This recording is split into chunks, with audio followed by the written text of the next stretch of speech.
will start off today's presentation by the northern coast of Croatia, two cities, Pula and Poreču. We'll start off with Pula. It was a village inhabited by Histrians, Illyrian tribe, 3,000 years ago. It was conquered by the Romans in 177 BC, when the Histrians were defeated. And it was established as an imperial colony. That's when the city was founded, in year 46 and 45 BC. Also, the population of ancient Pula was around 30,000 inhabitants. Today, it's the largest city in the Istria County. The city has a long tradition of shipbuilding, winemaking, and tourism. It's located on the southern tip of Istria Peninsula, and the population is around 57,000 people in Istria. So, concerning the sites, there are plenty, but I just pulled out a few. First one is Pula Arena, or the amphitheater. It's the best preserved ancient monument in Croatia, and it's one of the rare examples where it has been preserved, such a building in the whole world. The second one is Temple of Augustus. It's a temple dedicated to the first emperor of Roman Empire. The Ark of Sergi, it's a triumphal ark made by the Romans, and it was dedicated to three brothers of the Sergi family. The Venetian fortress, it's an old fortress where there has been established a military camp where they guarded the city. Also, there is Pula Aquarium, where in an old fort of Venetian soldiers, they made the aquarium, where you can find most of the aquatic species. And Zerostrasse, that's an underground tunnel that spreads across almost the entire Pula. The second city I'll talk about is Poreču. It's a town that's almost 2,000 years old, and during the 2nd century BC, Roman Castrum, which is a military fortification, was built on this tiny peninsula where the town center is now. And in the 3rd century, the settlement had an organized Christian community with an early Christian complex of sacred buildings. And with the fall of Roman Empire in 476, different rulers and powers governed over Poreču. Today, it's the second largest city of Istria. The location is western coast of the peninsula, and it has around 1,700 inhabitants. And since the 70s, it has been one of the most visited rivieras of Istria Peninsula alongside Riga. So the sites that you can visit in Poreču are the Princess Basilica, which has been on the UNESCO Heritage list since the 70s. It's the best value of Istria's sites. The Merfor Square, it's their oldest square. The Cato Palace, it's made into a gallery, so you can see many works from many painters and artists from every age. And the Round Tower, it was an old fort that protected the city, but today it's made into a bar from which you can enjoy the city view. The Roman ruins are ruins of Temple of Jupiter, but unfortunately it's not well preserved, so it's only visited because it's near center. And buried in cave, it's one of the phenomenals of caves in Croatia. It has many geomorphological aspects in that cave, so you can see many shapes of rocks and so on. Okay, so the question with your knowledge and whether you have paid attention to my presentation, I would like to ask you some questions. The first question is, when exactly was Pula founded? Pula was founded 46 to 45 BC. Yes, so the answer is A. The second question, which one is the best preserved Roman monument in Pula? Jelena? C is Pula Arena. The third question, how old is Porridge? Lucia? Porridge is 2000 years old. That's correct. And the fourth question, which monument is on the UNESCO World Heritage List? B. Euphrasia's Basilica. And that's correct as well. So my name is Toma and I prepared for you few interesting things about Zadar and Šibenik and what you can see there and what's interesting in the city. And about the Zadar has one of the most beautiful sunsets in the world. But let's start with some facts. So population of Zadar is around 75,000. It's located in central Croatia in a region called Rani Kotari. Origin of a name comes from Illyrian tribe. They called it Lader. Then came a Roman name, Ladera. Greek was Idasa, and Italian was Zara. And about history, so it was first Illyrian settlement, then Roman Epicium, and later Byzantine theme. And this is on the map where Zadar is located. So what we can see there was so interesting about this city. So first attraction is 5 L Square. The square features 5 wells lined up in a row. It's also a popular place for concerts and events. The second thing is the Church of St. Donatus. It is on UNESCO's list. It's a really old church because the construction began in the 9th century. The church is 27 meters high and it's characterized by simplicity and technical primitivism, and here we can see the picture of it. Next one is the land gate, is the main entrance into the city. It is placed in the Little Fosha harbor, and here we can see motifs of Venice, shield of St. Marcus, and motifs of lion.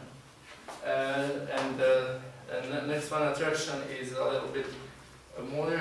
It's the greeting of the sun. It is placed on Nitra's Kabbala next to the famous sea organ. It has 300 multi-layered glass plates, and it makes a lot of different effects and stuff like that because of the beautiful sunset. Another very interesting sightseeing is Forum. It's located in front of the Church of St. Donatus and it's square from the Roman era. And the last one is Prince. It was built in 1918, and the legend says that there is a treasure buried beneath it. So the other city is Šibenik. The population of Šibenik is 34,000. A location it's close to Zadar, so it's in central Dalmatia, where the river Krka flows into the Adriatic. This one was founded by Croats, was under the control of Hungary, Austria, Italy, and it's also known as the Krešimir city, thanks to the King Krešimir, Petar Krešimir. So the main thing to see in Zadar is the Cathedral of St. James. It's located in the old city, and it was built entirely of stone. The other interesting thing, the other interesting church is the Church of St. Francis. It has 5 frescoes and an area of Venetian Baroque paintings, painted wooden ceiling, etc. And there we can see a lot of paintings from famous Venetian artists. So Palace of a Prince is part of coastal defense. It was part of coastal defense, and today it's a museum. And the town hall is a 16th century Renaissance structure, and it's located across the cathedral. So it is in the center of the town. And few fortifications. So first one was built in 12th century. It's a St. Anne fortress, and it overlooks the town from the north. And then the other one is a more popular one. It's a medieval fortress of St. Michael, and today it's an open-air summer stage. So now let's see a quiz. I prepared a little quiz for you. So first question is for you, Anya. So when did the construction of St. Donatus Church begin? In the 9th century. Yeah, that's correct. Nice. Second one, what does the legend of the spring say? Let's say, who wants? The legend of the Sphinx says there is a treasure underneath the Sphinx. Yeah, that's correct. So third one is, this one is really easy. So is the St. James Cathedral built entirely of stone or wood? It's built of stone. Yeah. Which fortress is today an open-air summer state? That we know maybe. St. Michael's Fortress. Yes. Correct. Well done. Hi, my name is Antonia, and today I will present you Split and Trogir. I will start off with Split. So Split is the second largest city in Croatia. It is located in the central region of the East Adriatic coast. It has around 180,000 inhabitants, but the entire urban region has around 300,000 inhabitants. Behind Split, there's a small hill called Marian. It is 100 meters tall, and it's the recreational center of Split. Split was firstly founded as the Greek colony called Aspalatos, but Split gained its glory when the Roman Emperor Diocletian decided to build a palace here. And this is how the palace looked like back then. And this is Peristel, which is the main square. And on Peristel today we have Cathedral St Thomas, which was first used as the Diocletian's mausoleum, but Christians later changed its purpose. After Avars destroyed the nearby city of Salona, its inhabitants settled in the palace. And in the 12th and 13th century, Split began to expand outside of the palace. And in the 14th century, walls were built for protection against the Ottoman Empire, and those walls were called bastioni. And this is how bastion looked like in Split, and this is one of them, Bastion Cornaro. These are some other interesting sites in Split. First two are statues made by famous Croatian sculptor Ivan Meštrović. First statue is of Gregory of Nin, who was a Croatian priest who fought for use of Croatian language rather than Latin. The last one is Papalić Palace, which is a Gothic palace made by a Croatian architect Giorgio di Sibenico. Now I have some questions for you about Split. When was the Diocletian's palace built? 305. Okay. What sculptor made the statues of Marko Marulić and the Gregory of Nin? Emma. Ivan Meštrović. So now I will present you Trogir. So Trogir is a town and a harbor on the Adriatic coast. It is situated on a small island between Croatian mainland and the island of Čiovo, and is connected by a stone bridge. It has around 11,000 inhabitants. Trogir was firstly founded by a Greek colony, and it was called Dragurion. It was a major port for Greece. In the 14th century, the Genoese built a tower in the western corner of the town, but the Venetians occupied the city, and they enlarged the tower and renamed it to Camarlengo Fortress. And the most famous monument is the Cathedral St Thomas. So here we have Camarlengo Fortress, and this is the Cathedral St Thomas. It was constructed in 1213. But it was finished around 1240 when Maso Radovan finished the portal of the cathedral.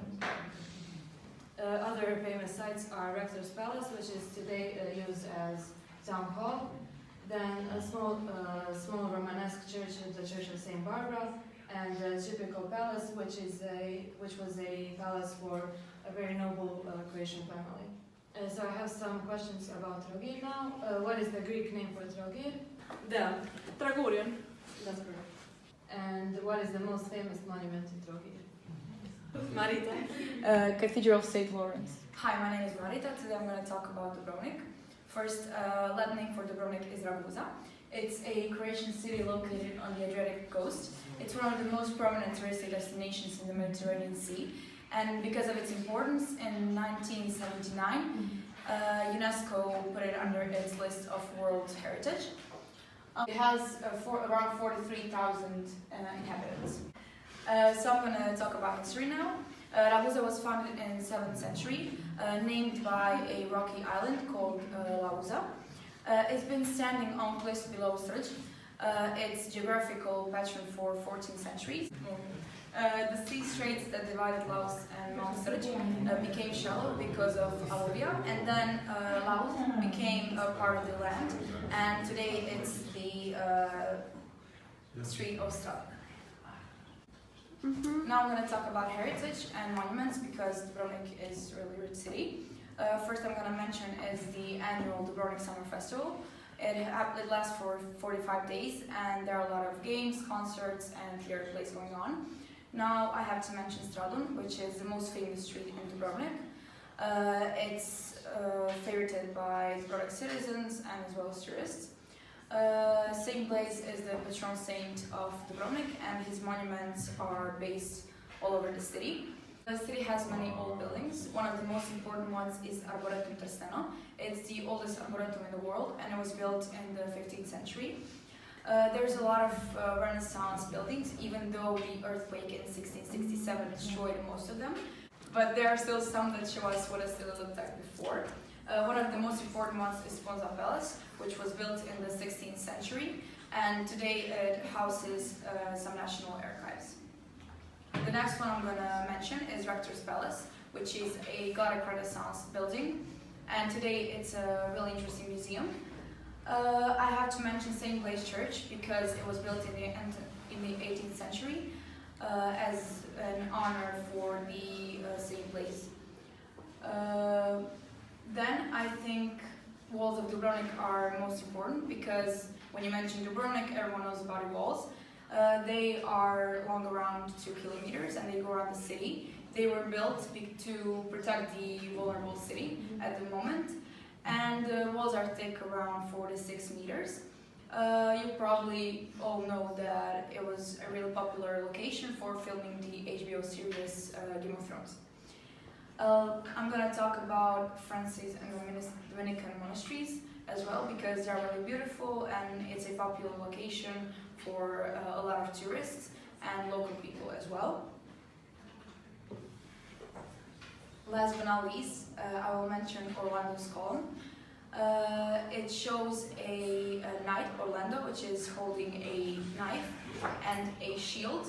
And today, the way we use it is when the official opening ceremony of the Dubrovnik Summer Festival is happening.